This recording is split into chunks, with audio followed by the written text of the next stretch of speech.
दोस्तों, आज हम पढ़ने वाले हैं मैथिली के 9th का चैप्टर 1 पढ़ने वाले हैं, जिसके लेखक कौन है?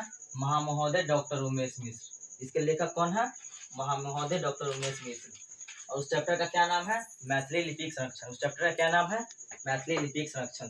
तो आज हम महामहोदय डॉक्टर उमेश मिश्र के बारे में कुछ जानकारी बताएंगे आपको, जो बहुत इंपॉर्टेंट है, जो ऑब्जेक्टिव में हमेशा ही रहता है। तो पहला है जन्म, मतलब महामहोदय डॉक्टर उमेश मिश्र का जन्म कब हुआ था? तो क्या लिखा है? 18 नवंबर 1895। महामहोदय डॉक्टर उमेश मिश्र का जन्म कब हुआ था? 18 नवंबर 1895। इतना तक समझ गए होंगे। आगे जन्म स्थान, मतलब उसका जन्म स्थान, मतलब जन्म कहाँ हुआ था? क्या है? बिन्नी सोदरपुर मातरी। मातरी का अर्थ समझे आप? नहीं समझे? मातृक मतलब उसका माता का स्थान कहाँ था, माता कहाँ की थी, मतलब उसका ननिहाल कहाँ था, नानी गाँव कहाँ था उसका, यही होता है मातृक। समझ गया? और पैतृक ग्राम, मतलब वो रहते कहाँ थे, अपने पिता का स्वग्राम कहाँ था? कहाँ था? गजहरा मधुबनी। कहाँ रहते थे? मधुबनी के गजहरा में। समझ गए?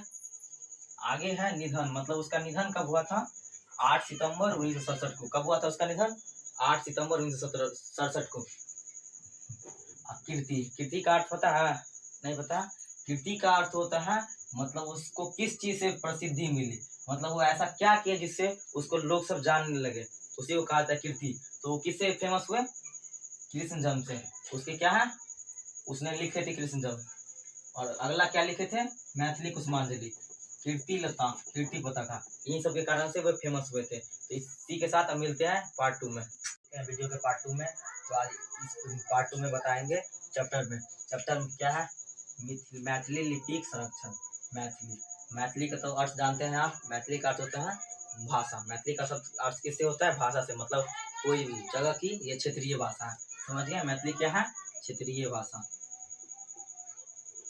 क्षेत्रीय भाषा। और लिपि क्या होता है?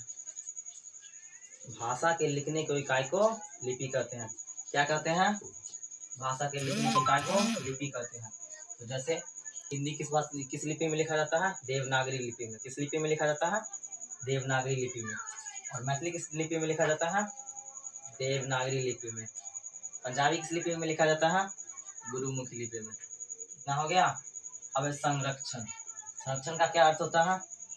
संरक्षण का अर्थ होता है बचाना। मतलब इस चैप्टर के नाम का पूरा क्या अर्थ होता है? मैथिली लिपिक संरक्षण, मतलब क्षेत्रीय भाषा जो मैथिली है उसको बचाना। ठीक, अब हम आते हैं चैप्टर पे। तो कोनो देशक यथार्थ परिचय बुझबाक हेतु एवं ओकर भूत वर्तमान तथा भविष्य के स्वरूपक ज्ञान प्राप्त करबाक हेतु ओही देशक लोक द्वारा ओही देशक भाषा में लिखल ओही देशक साहित्य के अध्ययन आवश्यक है। मतलब कोनो देशक यथार्थ, यहाँ पे एक शब्द आया है यथार्थ। यथार्थ देखते जाइएगा। यथार्थ का क्या अर्थ होता है? वास्तविक। क्या अर्थ होता है यथार्थ का? वास्तविक।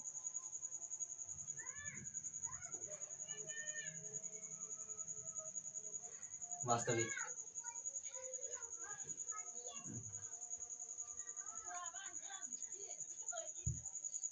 तो इसका अर्थ समझ लीजिए।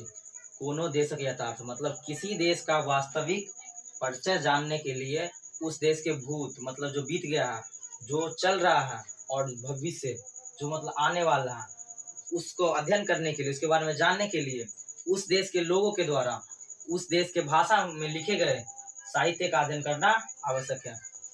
इसमें महामहोदय उमेश मिश्र जी यही कहना चाह रहे थे इस पंक्ति के जरिए। अब आगे है साहित्य में मानसिक प्रवृत्ति कर विचारधारा निहित रहत अछि। मतलब साहित्य जो होता है उसमें मानसिक, मानसिक का क्या अर्थ होता है? एक शब्द है मानसिक। मानसिक का क्या अर्थ होता है? मानवीय। क्या अर्थ होता है? मानवीय। तो मतलब मानवीय, साहित्य में मानवीय प्रवृत्ति के विचारधारा निहित अछि। मतलब साहित्य में जो होता है मानवीय, मतलब मानव का जो होता है विचारधारा रहता है, उपस्थित रहता है इसमें। जैसे कोई व्यक्ति लिखता है, साहित्य में किसे बोलते हैं? साहित्य मतलब जो अपनी जीवनी के बारे में लिखता है, जो किसी महात्मा गांधी के जीवनी के बारे में लिखता है, तो वो किसी के मानसिक प्रवृत्ति लिखा, मतलब वो मनुष्य के प्रवृत्ति लिखा, तो वह साहित्य में आ गया। ठीक, समझ गया? जाहि स्वाभाविक रूप में मन में विचारधारा प्रवाहित होइत अछि तकर अविकल रूप ओकर साहित्य में पाओल जाइत अछि। क्या है? जाहि स्वाभाविक रूप में मन से विचारधारा प्रभावित होइत अछि, मतलब जिस स्वभाव से वो विचारधारा हमारे मन से प्रवाहित हो रहा है, मतलब बह रहा है, मन में आ रहा है, वो विचारधारा बहुत ही अविकल, मतलब एक शब्द आया है दोस्तों अविकल।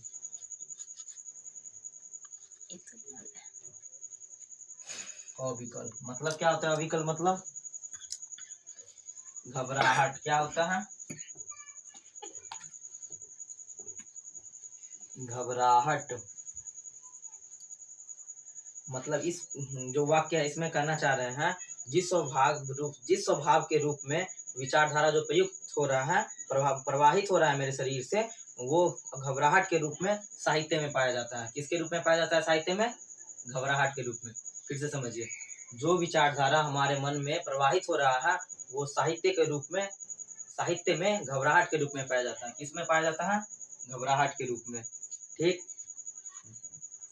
न केवल परिष्कृत साहित्य में अपितु साधारण जनता द्वारा समय समय पर प्रकाशित तुच्छ सूचना पत्रहुक जनताक मनोवृत्ति परिचय यथार्थ में प्राप्त होइत।